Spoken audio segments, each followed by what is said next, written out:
New Mooring container terminal বিদেশি অপারেটরকে ইজারা দেওয়াকে কেন্দ্র করে শ্রমিক কর্মচারীদের লাগাতার কর্মবিরতিতে ২৪ ঘন্টা কর্মমুখর থাকা বন্দর গত ৬ দিনে স্থবির ও নিথর হয়ে পড়ে। প্রায় ১৩,০০০ রফতানি কন্টেনার জমে যায় ডিপো বন্দরে। পুরোপুরি বন্ধ হয়ে যায় পণ্য খালাস, ডেলিভারি ও রফতানি পণ্য শিপমেন্ট।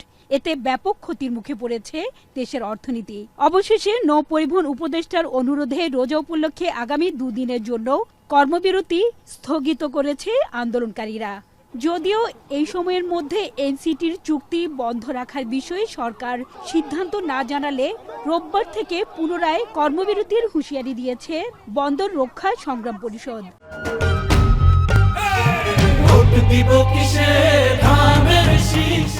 আন্দোলনে থাকা কর্মচারীদের বিরুদ্ধে প্রশাসনিক যে সমস্ত ব্যবস্থা গ্রহণ করা হয়েছে, কোনো ব্যবস্থা কার্যকর রাখা যাবে না।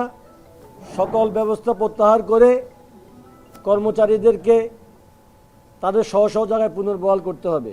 রমজান সব কিছু বিবেচনা করে আমরা আগামীকাল শুক্রবার, পরের দিন শনিবার, এই সময়ের মধ্যে উপদেষ্টা মহোদয় আমাদেরকে সকল বিষয়ে সিদ্ধান্ত জানাবেন মর্মে আমাদেরকে আশ্বস্ত করেছেন এবং তার এই সিদ্ধান্তের উপর ডিপেন্ড করে আমরা আগামী শুক্রবার এবং শনিবার আমরা আমাদের কর্মসূচি স্থগিত করছি।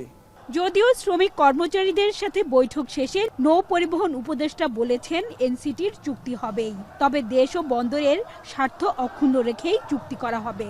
রোজা উপলক্ষে শ্রমিকদের কর্মবিরতি প্রত্যাহারের অনুরোধ করা হয়েছে। আগামীকাল থেকে বন্দরের কাজে কেউ বাধা দিলে সরকার হার্ডলাইনে যাবে। সেই সঙ্গে চুক্তি নিয়ে কোনো তড়িঘড়ি হচ্ছে না বলেও দাবি করেন উপদেষ্টা। এই সরকার এমন কিছু করবে না যেটা এখন যে অবস্থাতে আছে তার থেকে নিচে যাবে। আমরা জাতীয় স্বার্থ বাদ দিয়ে কারোর সাথে কোনো কথা বলার মতো এই সরকার না, কিন্তু পোর্ট বন্ধ রাখা কারোর কোনো এখতিয়ার নাই। এবং এখানে যা ঘটছে সেটা যে এখান থেকে ঘটছে তা নয়, এর পিছনে অনেক লোকের ইন্ধনও আছে। যে যদি কেউ বাধা দেয়, যারা কাজ করতে চায় তাদেরকে বাধা দেওয়ার কথা উঠেছে, বাধা দিলে সরকার হার্ডলাইনে যেতে বাধ্য হবে।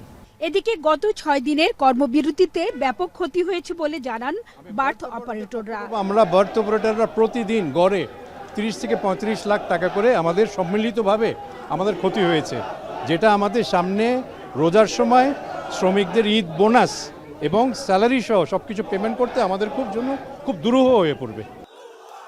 সকাল থেকে নৌ উপদেষ্টার আগমনকে ঘিরে মিছিল সমাবেশে উত্তাল হয়ে ওঠে চট্টগ্রাম বন্দর। সকালে বন্দরে ৪ নম্বর গেটের সামনে এবং নৌ উপদেষ্টার বন্দর ভবনে প্রবেশের সময় দফায় দফায় বিক্ষোভ করে আন্দোলনকারীরা।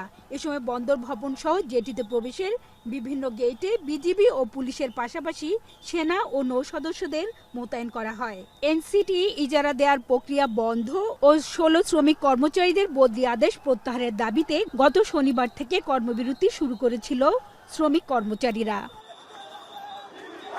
হাজেরা শিউলি, এখন চট্টগ্রাম।